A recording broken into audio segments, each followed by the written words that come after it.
Fala galera, tranquilo? Então, ó, agora que a gente já sabe, né, o que é um croquis, né, o que a gente já sabe o que é um mapa, a diferença entre essas duas formas de representação da superfície terrestre, certo?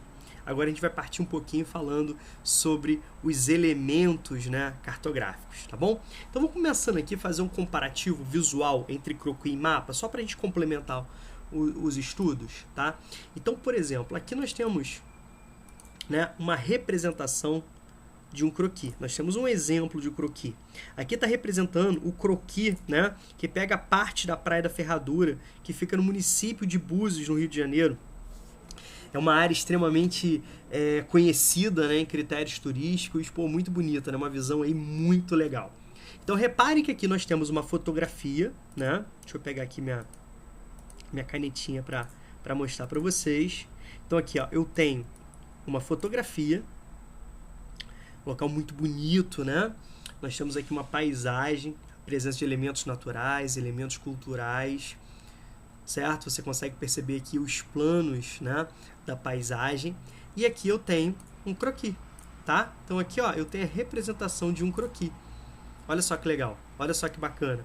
Reparem, né, como você consegue perceber elementos representados presentes na paisagem sendo representados pelo croquis. Reparem, aqui, ó, representando, né, cada detalhe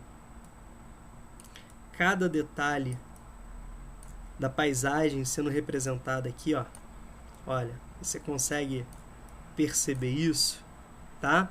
Então, a gente consegue, né, ter essa representação, né, muito legal, a silhueta, o contorno. Então nós temos aqui a representação de um croquis, um desenho rudimentar, traços, né, traços simples, sem nenhum tipo de rigor, né, de utilização de escala. Reparem como as casas, as construções, né, o relevo, né, as elevações do relevo estão sendo representadas, né? Olha só, pô, bacana, né?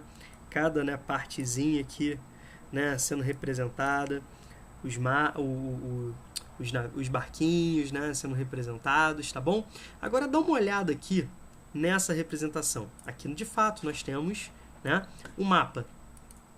Então, se a gente está falando de um mapa, a gente tem todo um rigor, né, todo um rigor para ser representado, utilização de técnicas específicas, né? Mas você deve ter percebido que a tarefa, né, da cartografia, embora extremamente importante, não é nada fácil, né? A cartografia, então, ela conta com elementos cartográficos. Como que a gente pode entender?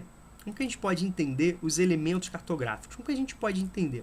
Se eu pudesse substituir, eu, Rômulo, obviamente, né? Se eu pudesse substituir elementos cartográficos por uma outra palavra para facilitar o entendimento, eu substituiria por auxiliadores.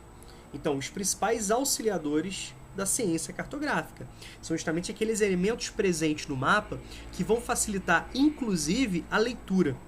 Então, sempre quando você, né, visualizar o mapa, seja no livro, né, no decorrer de um capítulo, seja ela resolvendo uma questão, a primeira coisa que você vai ter que identificar são os elementos cartográficos, os auxiliadores da cartografia, certo? Então nós temos aqui a representação de alguns dos principais elementos da cartografia, certo? Alguns, inclusive, merecem um detalhamento maior, um aprofundamento teórico maior. Então, você já pode estar imaginando que serão temas, né, de próximos encontros, de próximas aulas, né? A gente vai estar estudando um pouquinho sobre alguns desses elementos cartográficos que exigem aprofundamento. Outros não, né? Outros já são, o conhecimento, né, deles é muito tranquilo de você entender, basta você entender o conceito, como por exemplo o título. Então a primeira coisa que você vai olhar para o mapa é se ele tem um título, certo? Às vezes o título não está presente exatamente no texto, mas está, né, num parágrafo que introduz esse mapa, certo? Mas, ou muitas questões, inclusive, exigem, né, como possibilidade de gabarito, que você marque um possível título, ou seja, um título correto, um possível título correto para a representação da questão.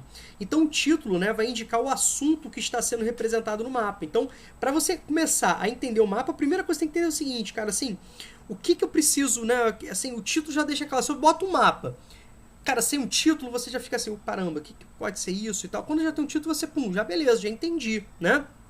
Então, você tem, né, nesse título o nome, né, da localidade, né, da região, do estado, do país, né, ou do continente que está sendo representado. Então, repare aqui, ó, Brasil, certo? Então, já está representando, né, que porção do espaço geográfico que está sendo representado. Então, nós temos aqui, né, Brasil.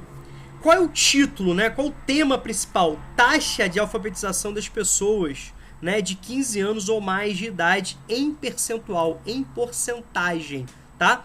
Então é muito comum, inclusive, deve-se apresentar que o título também indique a data que foi elaborado esse mapa, certo? Certo? Corresponde à data das informações, né? Então, por exemplo, se a gente comparar mapas, então, por exemplo, mapa de 2010, mapa de 2020, né? Comparando esses dois mapas no que se refere à taxa de alfabetização, você começa a perceber aonde que nós tivemos avanços, aonde que esses avanços não aconteceram da forma que deveria, né? Isso, inclusive, vai orientar as políticas públicas. Então, quando você fala de data, corresponde justamente, né, à data das informações contidas no mapa. Então, você já sabe que as informações contidas no mapa, que se referem, nesse exemplo aqui, à taxa de alfabetização das pessoas, né, de 15 anos ou mais, né, os dados foram coletados, referem-se, né, à atualização do ano de 2012, nesse exemplo aqui, tá bom? Espero que você tenha entendido aí. Na sequência, a gente vai continuar estudando, né, os elementos cartográficos, né? A gente vai estudar os outros elementos cartográficos. Só para o vídeo não ficar muito longo, vamos dividir aqui, vamos repartir essa sequência de estudos, tá bom? Sobre os auxiliadores da cartografia. Grande abraço.